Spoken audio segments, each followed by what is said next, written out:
Peace and love, Moors. This is episode one of Analysis Series. We have a guy here that is trying to debunk Taj Tariq Bey. So we're just going to do a little compare and contrast and let the people see where it's at. Islam. A lot of the stuff that you would see actually originated, or you can find some sort of trace that this group kind of started. So that's what the Moorish Science Temple of America is, okay? Now, what's the splinter groups? Now, the splinter groups of the Moorish Science Temple of America are a bunch of groups that have a lot of similarities with the original group, but one of the main differences is they have adopted a lot of the same concepts that the sovereign citizen movement does. So in terms of protesting taxes, same exact type of thing that they do. Same thing when it comes to driving without a driver's license. If you ever gone through YouTube and you've seen people get their windows broke down from a police officer and drug out their car and stuff like that, those are sovereign citizens. In this particular splinter group of the Moorish Science Temple organization, they do the same things. They drive without driver's license. They don't believe that the U.S. government, be it the federal government or the state government, has any jurisdiction over them. So there's a lot of similarities when it comes to sovereign citizens and the splinter group of the Moorish national movement. And this guy, Taj Tariq Bey, is a thought leader of the group. And I say thought leader because if I simply say that he's a leader of the group, you would think of him having some sort of congregation. Like he meets regularly in front of 10,000 or 5,000 or even hundreds of people. From what I can see, he doesn't have a congregation, but he is a thought leader in the sense that there's a lot of people online who, watch his lectures or may go to see him speak at a event, and they take the information that he gives and they follow it and they promote it. So he is a thought leader within this splinter group. So I'm sure there's going to be a lot of people in the comments that say, hey, you didn't mention this, so you got that wrong, Hey, okay, put it in the comments and we'll see where things that I left out are things that I kind of brushed through, but this is Real Account Reacts. This isn't a history lesson on a splinter group of a American Islamic group. This is Real Account Reacts. So yeah, I probably didn't give it a great job, but I gave you a good enough background so that now we can go pocket watching. So here we go. Let's take a look at Taj Tariq Bey rebutting the IRS. Therefore, by all evidence that's available to any reasonable person, you don't need scholarship, the IRS as an organized body is a foreign corporate entity. Do you suffer from anxiety, feeling irritable or moody, forgetting little things, or feeling overwhelmed and isolated? Don't worry, we've all been. Being that is foreign, this question goes out to you. How does, and under what law and delegated authority do the owners of that private foreign for-profit corporation gain or ever have authority to tax you for your labor?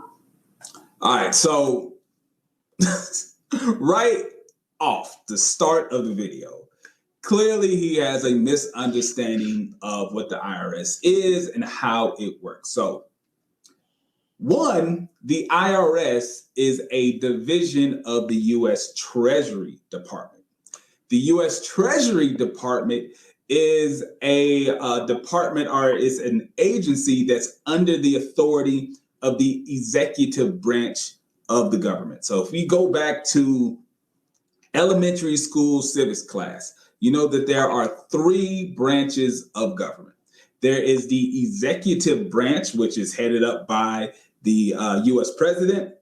There is the legislative branch, that's the Congress, the people who make the laws, while the executive branch, they enforce the law. And then there is the judicial branch, which are the judges, where they interpret the law. Okay, so the IRS is not a foreign corporation. The IRS is a governmental division that is within the Treasury Department that is a part of the executive branch. So when he asked, Okay. So he addressed a lot of things. He popped it off by talking about Moors or sovereign citizens and things of that nature. We don't need to get registration. We don't need driver's licenses. And he's making this seem as if Moors done went rogue, or we trying to get away with things, or as if the law does not apply to us. So let's check out a video that I was a part of. Our state body, a group of Moors, went down to a tow yard because one of the empresses' car was abducted, kidnapped, and we had to track it down. We went to the tow yard and we grabbed the Long Beach PD sergeant, let him know that we're Moors. We have a treaty of Peace and Friendship, 1786. And also, this policy enforcer is. And also, what we let him know was that it's no injured party, because it's already been ruled upon in case law that for a crime to exist, there must be an injured party. Scherer versus Cullen. Long story short, the car got released because no jurisdiction and it was no crime. In fact, registration is not even law. It's already been ruled upon that licenses and penal codes and statutes are not law. Look up Self versus Ray. Look up Cruden versus Neal. But I don't want to go too off the lid with that. But let's just address this whole registration and no licenses thing. Let's show you a live situation that took place. Actually assisting. So a neighbor called and said one of his policy. Who's the owner of the vehicle? Right here. Okay. This is the option I can offer. I talked to the officer. I looked at the totality of the circumstances. We can waive the fees and release your car. Everyone else needs to wait inside while you alone deal with the tow. And we'll approve the waiver. Okay. That's fine. So that's fine. Yeah. So thank. Listen, man, we leaving the tow place. The Moore's car got towed. We went up there deep as a state body, got the sergeant. The car is out. The car is out. We enforce the law out here, man. You enforce the law or be square, man. Tanya L, man. That's what Moore's do. This is Morocco, baby. You feel me? Went up to the tow yard. Got the car out. He playing no games out here, man. This our land, you feel me? Car out the tow yard. No fees. Islam. So now, we just heard what this other guy is talking about, bashing Taj Tariq Bey, talking about Moors as sovereign citizens. They think they ain't got to register their conveyances. They don't need driver's licenses. Okay. I'm just showing and proving the situation that just happened roughly a month ago. And you see no California plates, no United States Department of Motor Vehicle plates, Moroccan plates. But we dealing with nationality. Moors already know we not citizens. of the United States for-profit corporation. Now, I just want to address a couple other things he was talking about as far as the IRS and how they part of something. They're not part of nothing. They're not part of nothing. So let me pull up this on a It's a simple. question: who gives the IRS the authority? Let's pull up. Nobody gave IRS authority. So now let's go to a simple search.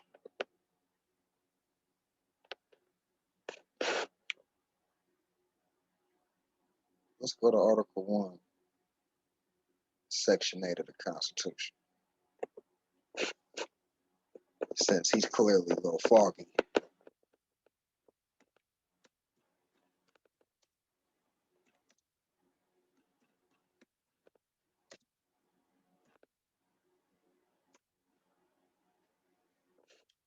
Article 1, Section 8 of the Constitution. Congress shall have power to lay and collect taxes. Period. The Internal Revenue Service is not Congress. Period.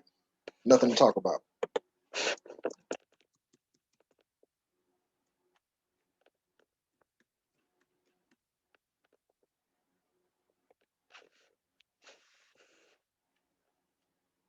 So now let's go to Article 6 of the Constitution so we can see that all law enforcement take a oath, but that's not all they do. Let's read the entire Article 6 of the Constitution.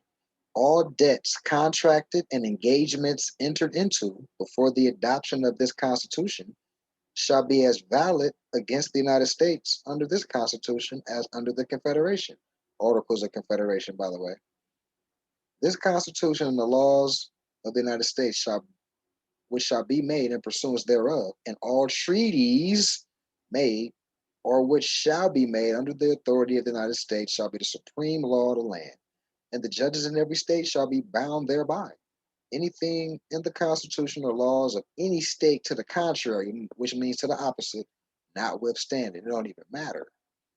The senators, representatives, before mentioned, the members of the several state legislators, and all executive and judicial officers, both of the United States and of the several states, shall be bound by oath or affirmation to support this Constitution. No religious test shall ever be required as a qualification to any office or public trust under the United States. So, the reason I'm highlighting this, and I should have highlighted this before I highlighted Article 1, Section 8, because Article 6 of the Constitution states that not only are treaties the law of the land or any pre-existing engagement or contract with the United States before the Constitution is binding. It also states that all law enforcement take an oath to uphold the Constitution. All right. So now let's go back to Article 1, Section 8. Only Congress can levy taxes. So all law enforcement take an oath to uphold the Constitution. We went in the Constitution, Article 1, Section 8. And who's supposed to be levying taxes? Congress, not the IRS. Now, we're not done. We're not done at all. Definitely not done. So now let's look at what the United States is. Because he is trying to make ties like he out to lunch because he talking about the IRS as a corporation. It is. The United States is a corporation too. The United States is a federal corporation. It says U.S. Code Title 28. The United States is a federal corporation.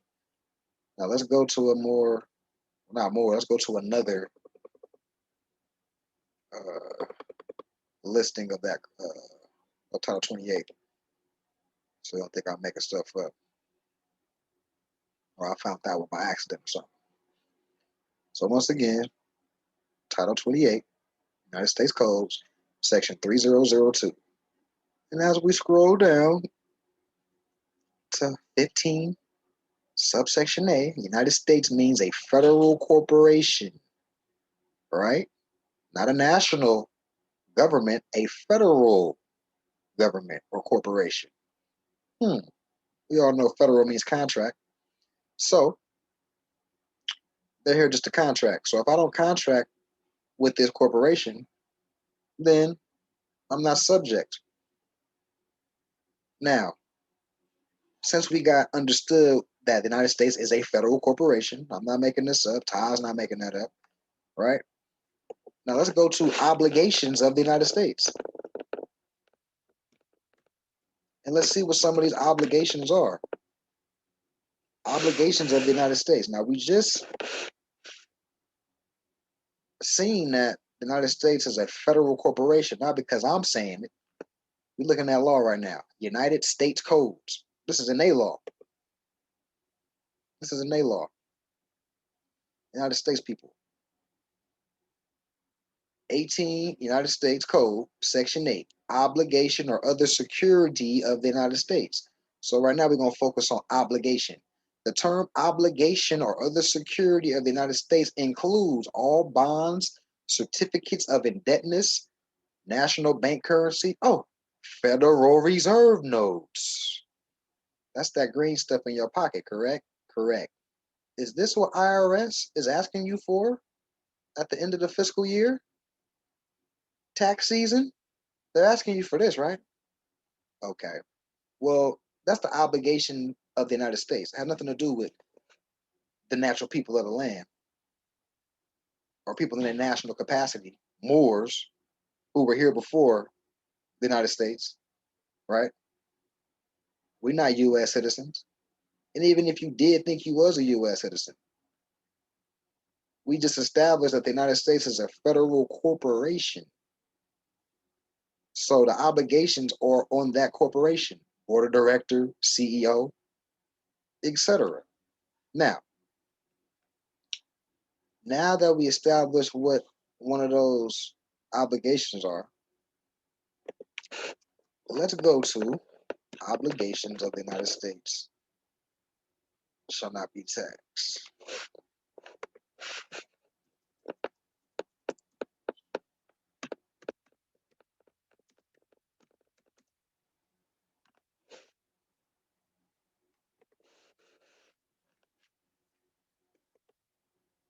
So now let's go to 31 United States Code section 3124, exemption from taxation.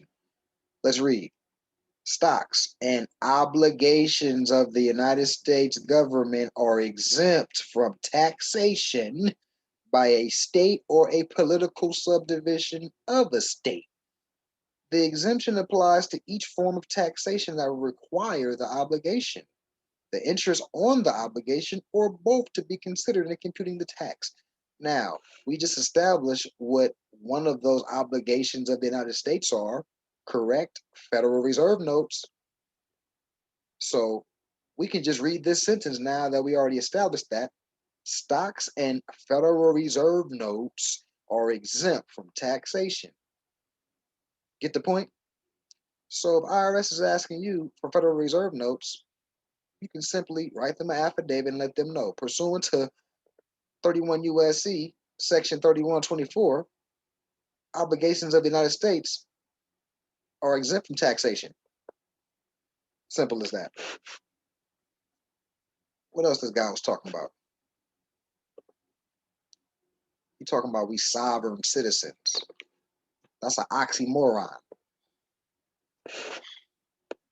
We sovereign because we the Aboriginal and Indigenous people of the land, the nationals. But don't take my word for it. Let's just look at the Treaty of Peace and Friendship, 1787. Now don't forget, we brought up Article 6 not too long ago.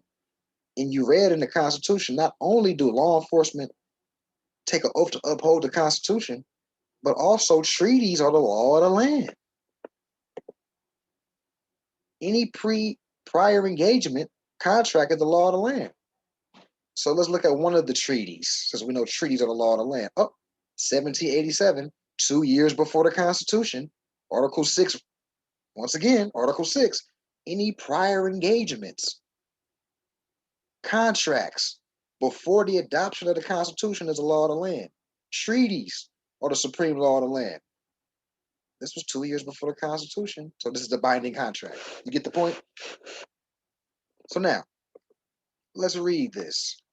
To all persons to whom these presents shall come or be made known, whereas the United States and Congress assembled their commission bearing date the 12th day of May 1784, thought proper to constitute John Adams, Benjamin Franklin, and Thomas Jefferson their ministers plenipotentiary, giving to them or a majority of them full powers to confer, treat, and negotiate with the ambassador, minister, or commissioner of His Majesty the Emperor of Morocco concerning a treaty of amity and commerce, to make and receive propositions for such treaty and conclude and sign the same, transmitting to the United States and Congress assembled for their final ratification.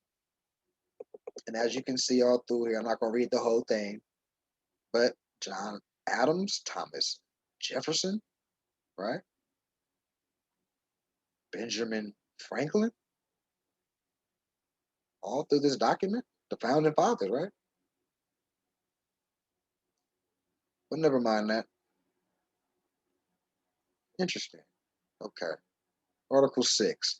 If any more short for Moroccan, the people of the land, shall bring citizens of the United States or their effects to His Majesty, which you already established as the Emperor of Morocco, the citizen shall immediately be set at liberty and effects restored. And in any like manner, if any more, which is short for Moroccan, if any more not subject to the dominion shall make prize of any of the citizens of America or their effects, bring them into any of the ports of His Majesty, thou shalt be immediately released, as they will be considered as under His Majesty's protection. Does that sound like we U.S. citizens? Or are they distinguishing a Moor from a U.S. citizen? Sound like two separate nations of people to me. Oh, Article 20. If any of the citizens of the United States or any person under their protection shall have any disputes with each other, the consul shall decide between the parties. And whenever the consul shall require aid or assistance from our government to enforce his decisions, it shall be immediately granted to him. Consul? Representative of a nation? Two separate nations. Clearly, we're not U.S. citizens. So for the guy to make an assumption like Taj is out to lunch, like we're trying to evade the U.S. government, our people were here before they came. That's why the treaty is in place. This is the law of the land for Moors. And it's hooked up to the Constitution. But let me carry on.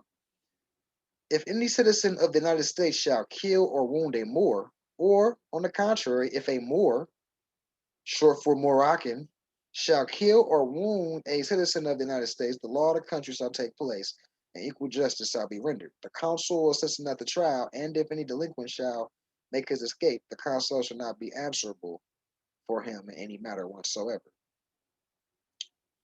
So once again, we're distinguishing the fact that it's two separate nations that entered into a treaty, but Moroccans are not U.S. citizens.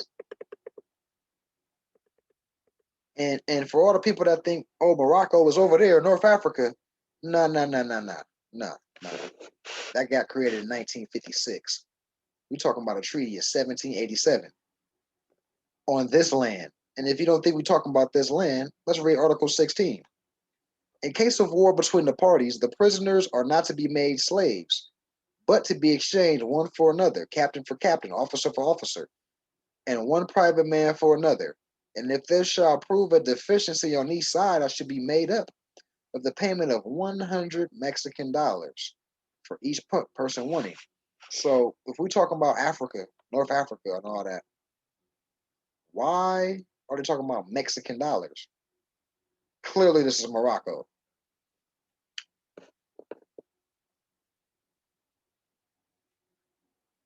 Now, let's go back to Brother Man.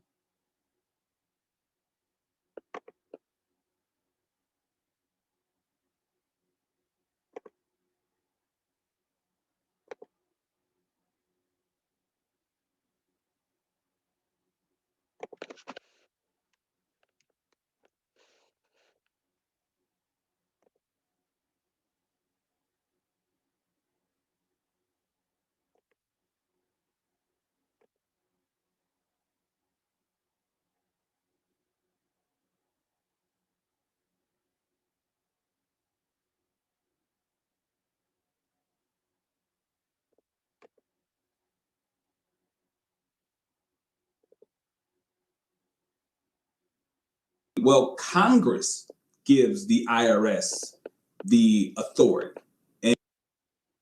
Can you guess which one of these foods is killing your testosterone? Is it eggs?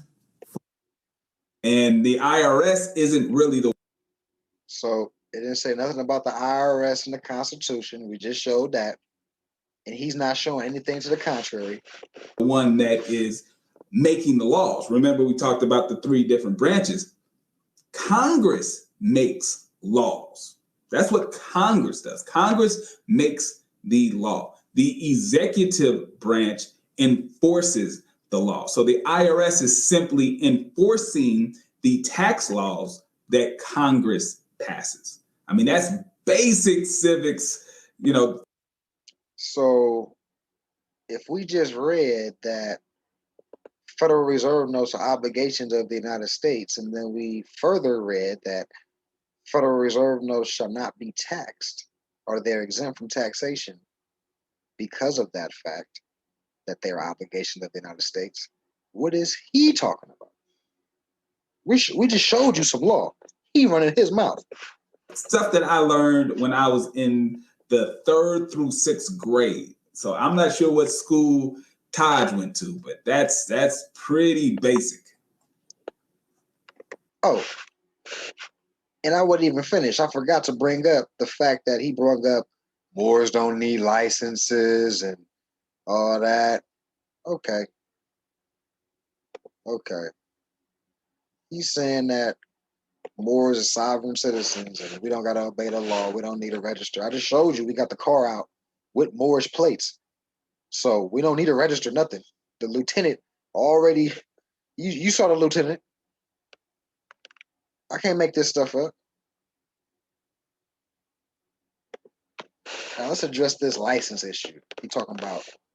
He's alluding to the fact that because we're saying as Moors, our position is we don't need licenses, that we some type of rebels or anti-government. That's not the case. That's not the case at all. Let's go to Department of Justice Criminal Resource Manual 1508. DOJ stands for Department of Justice. Once again, we know what DOJ is. DOJ is, right? Of course we do. That's what they call federal government. That's United States federal, right? Okay, let's go to the federal United States. Let's go to them. See what they law talking about. The United States Department of Justice Archives, right? An official website of the United States government. Okay, let's move on. Specifically, mention identification documents. 18 United States Codes, Section 1028. Section 1028 of Title 18 designates 3 special non-federal identification documents and gives them preferred treatment. These 3 documents, in absence of a nationality card or national ID card, are the prime means by which an individual establishes his identity in the United States. The 3 documents are birth certificate, driver's license, and personal ID. So, if you don't have a nationality card, if you do not have a nationality card, then the other 3 documents are birth certificate, driver's license, and personal ID. It says in the absence of a nationality card. So competent Moors that are on their square, that know law and enforce law, they have nationality cards, right? National flag of origin, etc. No DMV instrument. So they're saying in absence of this, then birth certificate, driver's license, etc. So I have my nationality card. I have mine. So there's no need for the other 3.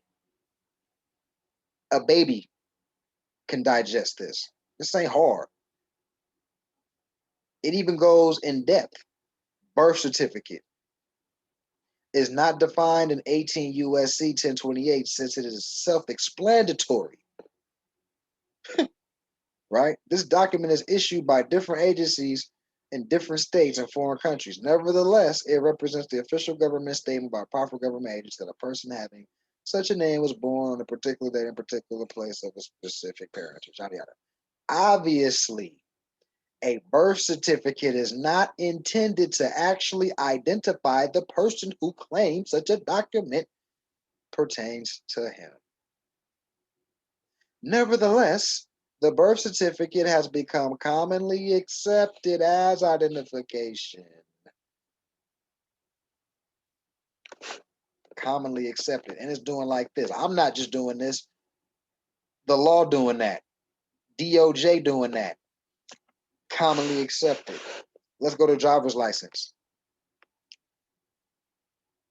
The original purpose of this government issued document was to state that a particular person was authorized to operate a vehicle upon the public highways. It was not intended to establish one's identity. It was not intended to establish one's identity. Because of the absence of a better document, however, the driver's license eventually has become commonly accepted. And once again, the quotation is not coming from me because I want to be a smartass. They saying it. It has been commonly accepted as what? The national ID. But it is not what? The national ID. Because your nationality determines your citizenship. Now, I'm Moroccan. That's my nationality.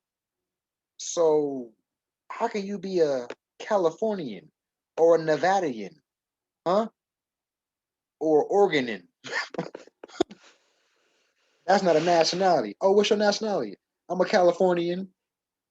My ID say California on it from the DMV. That's not national ID. That's why national ID trumps corporate instruments, because they're that corporate. The United States is a corporation, and the state of whatever is a subsidiary of that. They're a sister corporation. So corporate instruments can't talk. Nationality trumps all. So I think that's enough on that. So once again, this guy is talking about Moors don't think they need licenses. Nah, it ain't on that type of tip.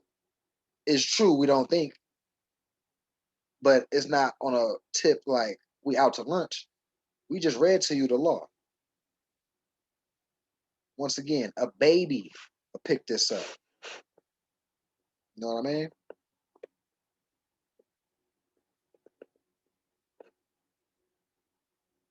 So now,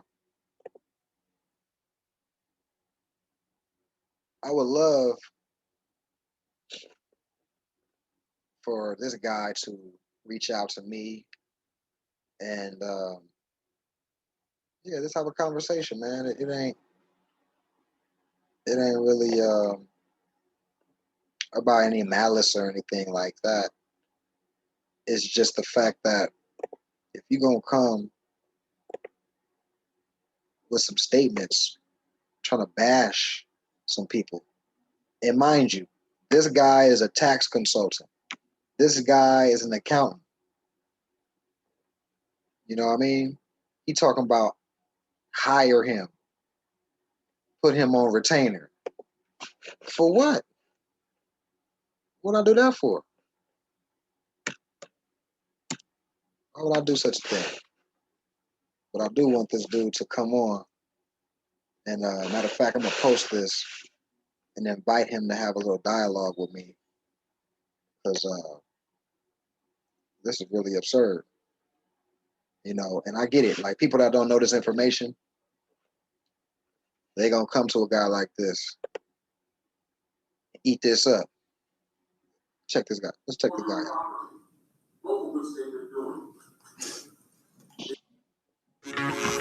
The most comfortable boxers you'll ever wear. Your junk will look beastly in these.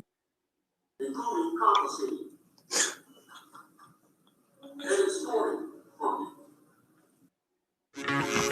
The most comfortable boxers you'll ever wear. He's so full of crap. Your junk will look beastly. They throwing ads back to back on the boy. Delegation of authority order signed with the green seal, and Why not? Because they're foreign. Of course they're foreign. They don't have jurisdiction to do so. All right. All right, we just talked about this. The IRS is not a foreign corporation. They have the authority to enforce the law because they are a part of the executive branch. And the part of the law that the IRS enforces is the federal tax laws. It's pretty simple. I'm not sure what he's about to say, but it's pretty simple. Okay. Well, we just saw otherwise. How much my percentage that does any of the revenues extorted from the people of the land at North America, Canada, and other areas of the West go back to the people relative to schools, medicine, roads, healthcare, new sneaks, or anything else you can think of. The record shows that not a penny goes back to the state. All right, so So he doing all this laughing and giggling. Ain't showed a shred of evidence.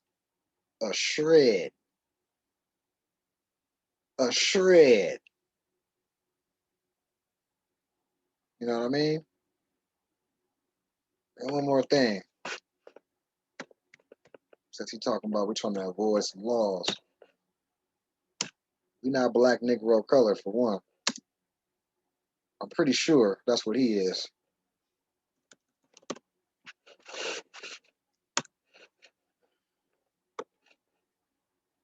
So for the road, let me just show y'all Sundry Free Moors Act. You know, I already know the Moors that's on their square. This is just repetitive. But this is for the new people that might be running across this for the first time. You know, it's all about political status. Once you get out of that political status of a minority and you get in your national capacity, you're going to see the world as a world. Just that. It's a big world out there. Get about that matrix. So, state records of South Carolina. Let me get straight to the juicy parts. A petition was presented to the House from sundry free Moors, subjects of the Emperor of Morocco. I just showed you the treaty. And I just showed you in Article 16 that Mexican dollars, if there's any controversy. So we're talking about America. This is Morocco. The Moors or the Moroccans were the original inhabitants before the European body politic called the United States, who declared their independence, entered into a treaty with. We those people, not Indians. You know what I mean? But anyway, a petition was granted by the House from sundry free Moors, sundry means various, so various free Moors, subject of the Emperor of Morocco and residents in this state, praying that in a case that should commit any fault amenable to be brought to justice, that they as subjects to a prince in alliance with the United States of America may be tried under the same laws as the citizens of this state would be liable to be tried, and not under the Negro Act, which was received and read. So not we trying to, but at this time, it was some of our ancestors in 1790, not too long ago. One of our noble Moors, a group of our noble Moors, were putting on a record that we got a treaty. That's the law of the land, not penal code statutes and ordinances. And at this time, see, today they call penal code statutes and ordinances. See, back then, Negro Act, Christian Black codes. It's disguised for people that are stateless or don't have no nationalities or buy in to whatever the media talking about and don't know law. and don't know about political status. Now, the humble petition of Francis Daniel Hammond and Samuel, free Moors, in behalf of themselves and their wives Fatima, Flora, Sarah, and Clorinda, humbly sheweth that your petitioners some years past had the misfortune, while fighting in the defense of their country, be captured with their wives and made prisoners of war by one of the kings of Africa, that a certain Captain Clark had them delivered to him on a promise that they should be redeemed by the emperor of Moroccan ambassador then residing in England, in order to have them return to their own country, instead of which he brought them to this state, which was at this time South Carolina, brought him to this state and sold them for slaves. Since that period, they have, by the greatest of industry, been able to purchase their freedom from their respective masters. And now prayeth your honorable house that, as freeborn subjects of a prince, now in alliance with the United States, treaty, peace of friendship, I just showed you that they may not be considered as subject to a law of this state now in force called the Negro Law. Okay, okay, right? And it was ruled upon no law of this state can in its construction or operation apply to them, and that persons who were subjects of the Emperor of Morocco, being free in this state, are not triable by the law for the better ordering and governing Negroes and other slaves. Resolved that this house do agree with the report, and let's scroll down. Let's not scroll down. Let's go to another a site, so you don't think that's just one I just found. Okay, here's another one. There's Wikipedia. Wikipedia ain't gonna tell you the truth. The Moore Sundry Act of 1790 was a 1790 advisory resolution passed by South Carolina House of Representatives clarifying the status of free subjects of the Sultan of Morocco, Mohammed bin Abdullah, which was the Sultan. That's who they tell you the founding fathers are, but no, they were just the representatives of the newly European body politic that was paying taxes to the English and the British. They declared their independence. Now they were looked at as refugees. They wanted to enter into a treaty with the Aboriginal people of the land at that time. We said no. They had to organize themselves. They did the Articles of Confederation. Those 13 colonies linked up under one body politic, call themselves the United States of America, but they're not Europeans. They're not Americans. They are Europeans. And they entered into a treaty with us. That's why I showed you the Treaty of Peace and Friendship, 1786. And you see their founding fathers, European founding fathers, are calling our Sultan here Your Majesty. That Your Majesty was Mohammed bin Abdullah. Let us continue. The resolution offered the opinion that the free citizens of Morocco were not subject to laws governing blacks and slaves, i.e., the Moroccans who no longer knew thyself, the Moroccans who identify as black, Negro, colored, Hispanic, Latino, Puerto Rican, Indian, etc., or any European tag. That's who blacks and slaves were, right? And the European Slavs, because Slav is actually what a slave is. But the status of even those Slavs that were Albion will still have the status of black because it's not a nationality. That's a status.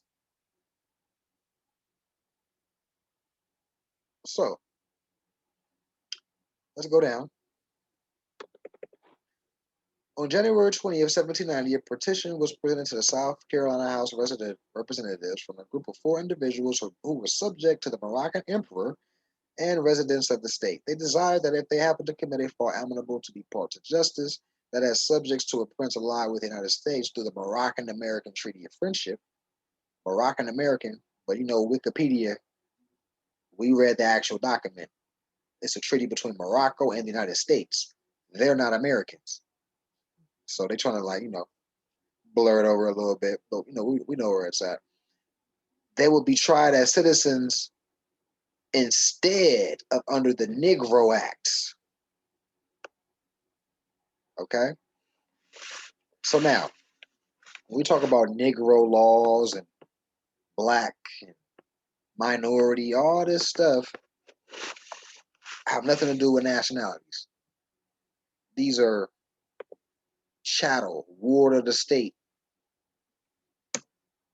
type of situations to get you out of the capacity to enforce constitutional, international, and treaty law and divine law, the laws of your ancestors, honor thy mothers and fathers, etc. Let's go to Christian Black codes.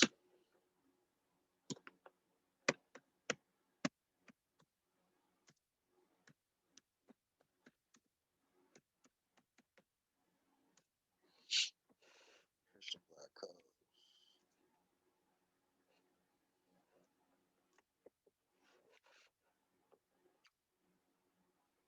Let's get the right one. Let me get a better one.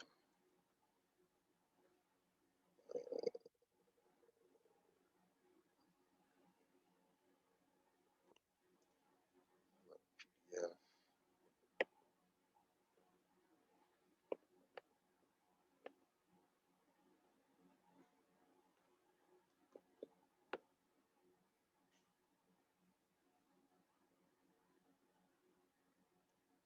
I took the good one off. Huh? Oh, that's so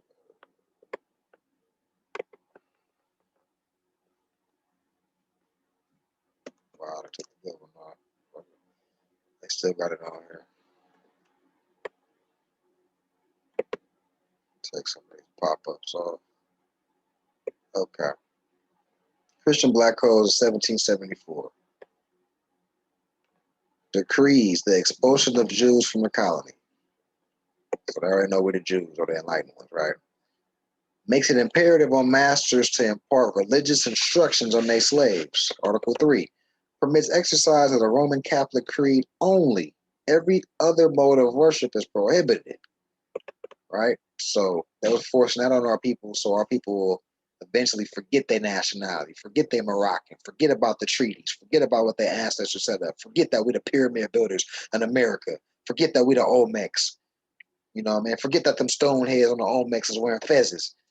You know what I mean? Moroccan headdresses. We're gonna forget about all that. We think we Negroes now. We think we good Christians. We think Jesus got blonde hair, blue eyes, and all that now. Right? Article 4. Negroes placed under the direction or supervision of any other person in the Catholic are going to be or be liable to confiscation. Sundays and holidays are to be strictly observed. All Negroes found out work on these days are to be confiscated. Huh? Church? Huh? Fast forward, Sunday? Yeah, there's grooming you. Look at this. But they blowing some of this stuff out.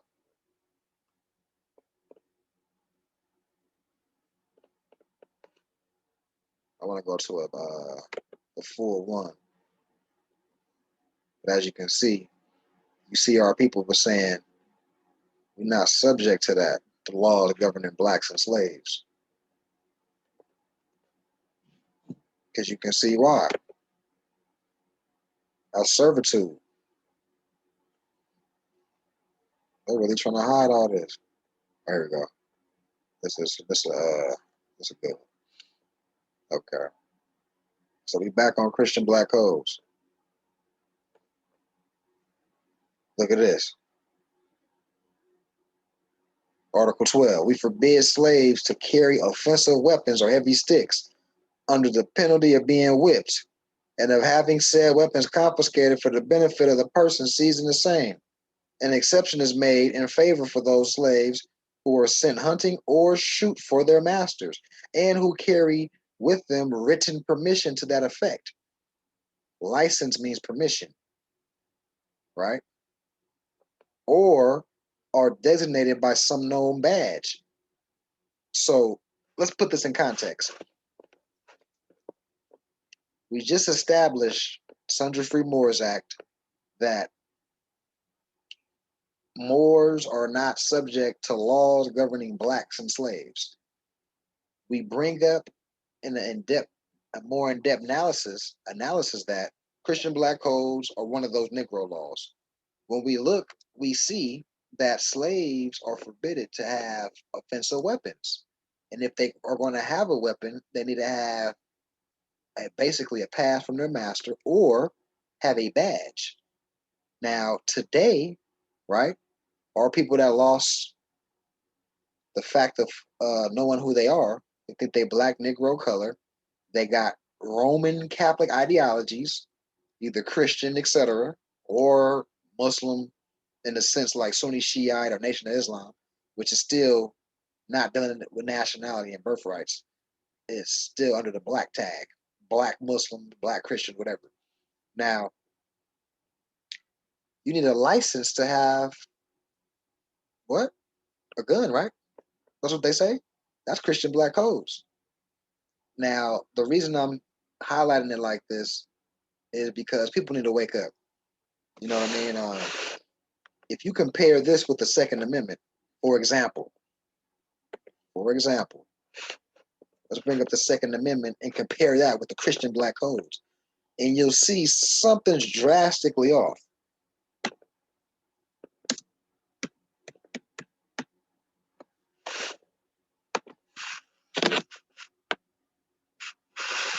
Second Amendment, a well-regulated militia being necessary to the security of a free state. The right of the people to bear arms shall not be infringed. That's a complete contradiction to Christian black codes, which says you need a written permission to have a gun, etc. Now, you see the difference? Now, a free state. Most people don't know what a state is because they don't know law.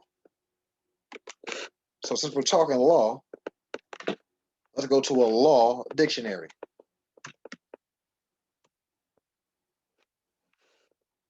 Black's Law Dictionary, 4th edition. First edition through 4th edition, we're going to give you that real. The newer ones, they're going to get watered down. But let's see what we can find up in here.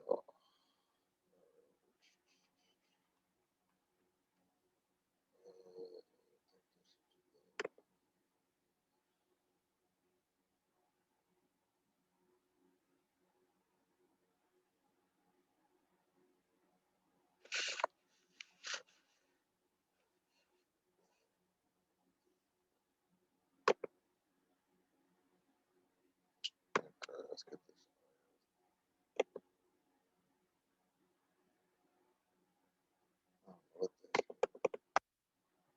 Let's try another one. This one ain't looking right. Be hating on the PDF.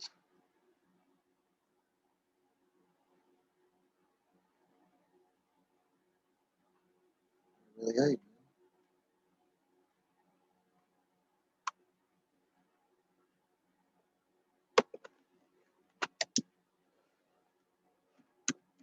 Maybe because I didn't spell addition.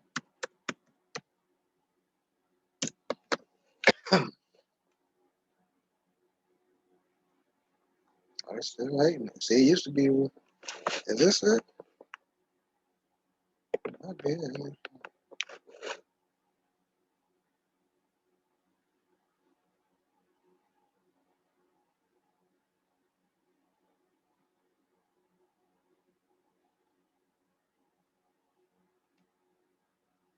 Okay, here we go. So let's look up state.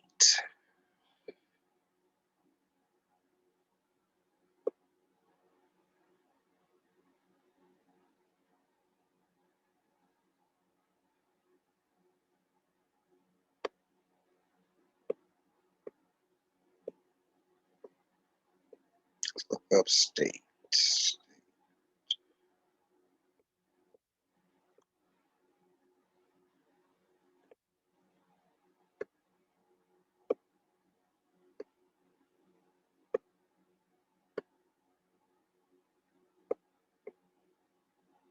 I think I passed. Okay, ST.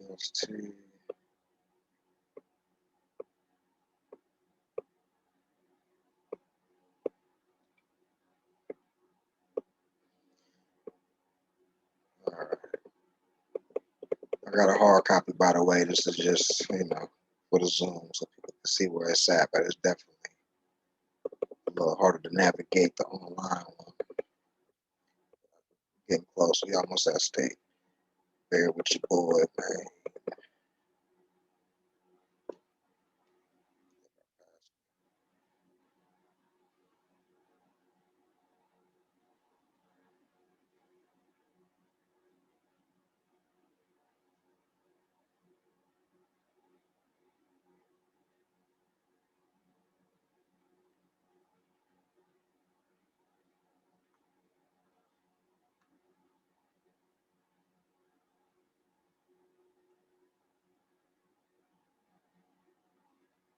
Okay. So a state. Now, mind you, we just read the Second Amendment. It says the right to bear arms to secure a free state. Now, a state is a people permanently occupying a fixed territory bound together by common law, habits, and customs into one body politic, exercising through the medium of an organized government, independent sovereignty, and control over all persons and things within its boundaries, capable of making war and peace, and of entering into international relations with other communities of the globe. United States versus Keshi. So it's a case law to support that fact, right? So the guy made a statement about, oh, they think they sovereign citizens. No, no, no, no. We have sovereignty because we on our own land. We Aboriginal and indigenous. And when a bunch of people that know thyself and know their nationality and know where they at, and they organize amongst themselves, they have just created a state, which is short for nation state. But you first got to have a nationality first. Then the same people of the same nationality hook up together. Chinatown, Koreatown, for example. Um, so I wanted to highlight that. Um,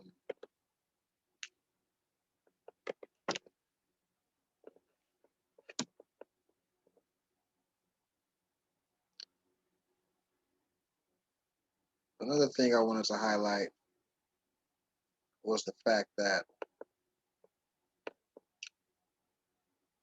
case law, right?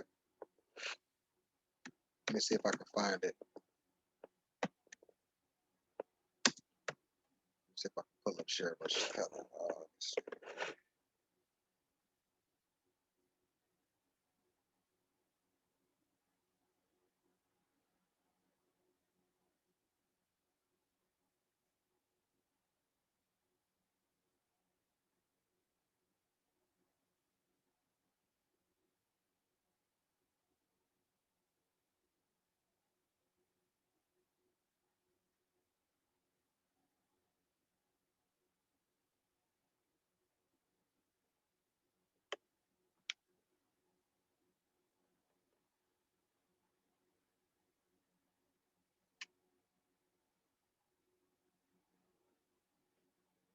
So,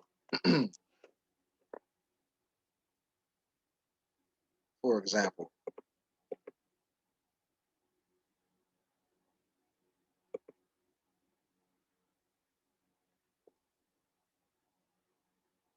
let's just read Marbury versus Madison.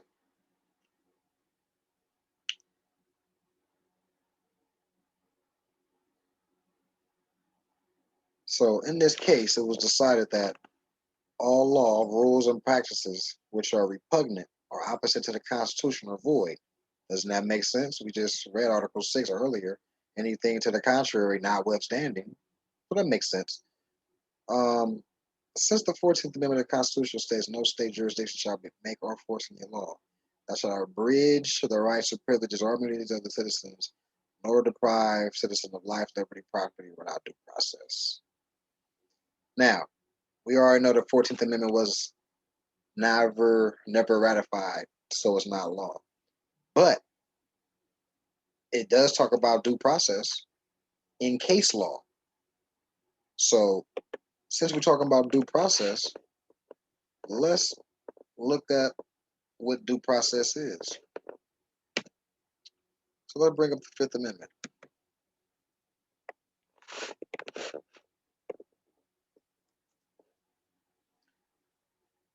So the Fifth Amendment of the Constitution. No person shall be held to answer for a capital or otherwise infamous crime unless on presentment or indictment of a grand jury. So if you're not indicted by a grand jury, then there's no crime. Right? Now, let's go to the Fourth Amendment.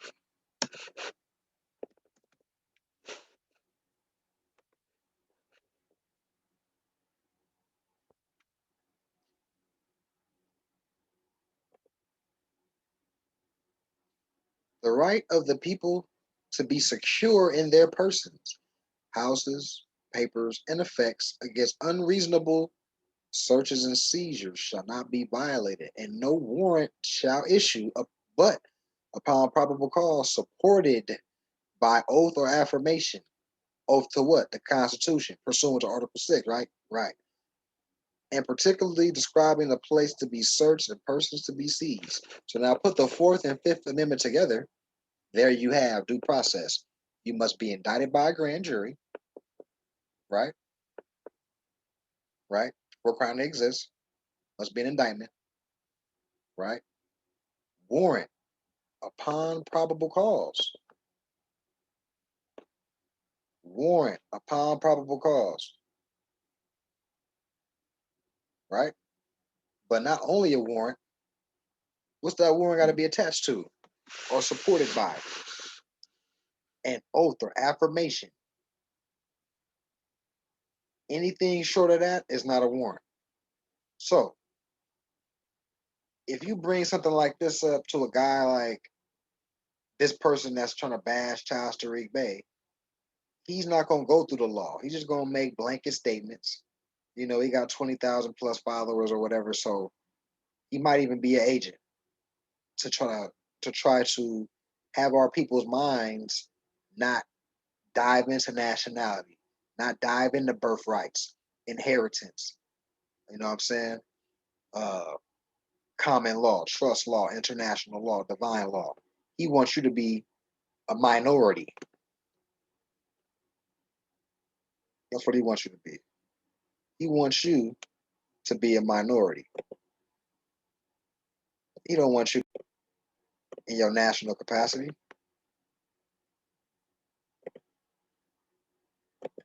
Since I brought minority up,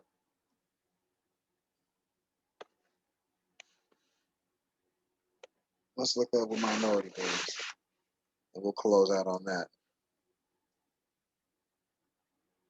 We'll close out on minority. But this is what your boy wants you to be. He don't want you diving into this law. He don't want you operating in your national capacity. He wants you to be a minority. He wants you to pay him, put him on retainer, so he can do your accounts when it's all this law to show you why you don't got to participate in that. Let's look up minority.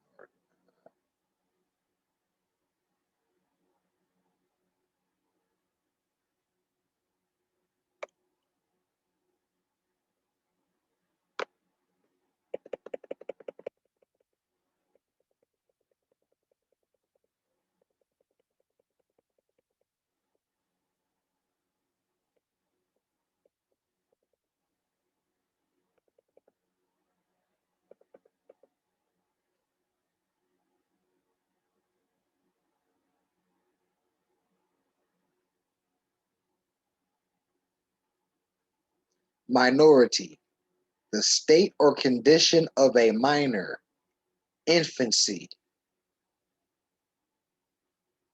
So the state of a minor, no matter how old you are. Now remember, we're in the law dictionary. Now let's go to minor. An infant or a person who was under the age of legal competence. Legal competence. You can be 30, 40, 50, 60 years old. If you have the mentality of a minor in law, that means you don't know what your nationality is. You don't know any treaties that your ancestors have. You don't know law. That makes you a minority. You don't know thyself. You're following the ways of a foreigner because you don't know better. You don't want to read. You want to follow the ways of Rome. Period. Your nationality determines your political status. Period.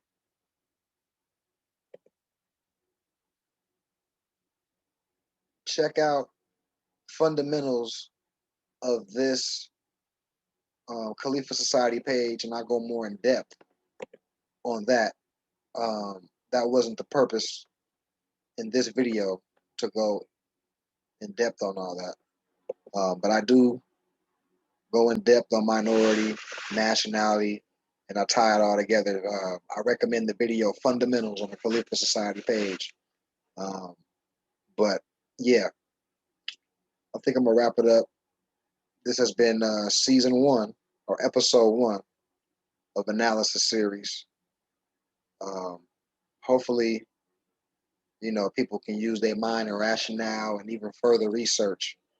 But this is the problem, man. A lot of our people, coming up talking crazy. They don't know what's going on, but they might have a lot of followers and they might be influential for a lot of our people that don't know too much, you know.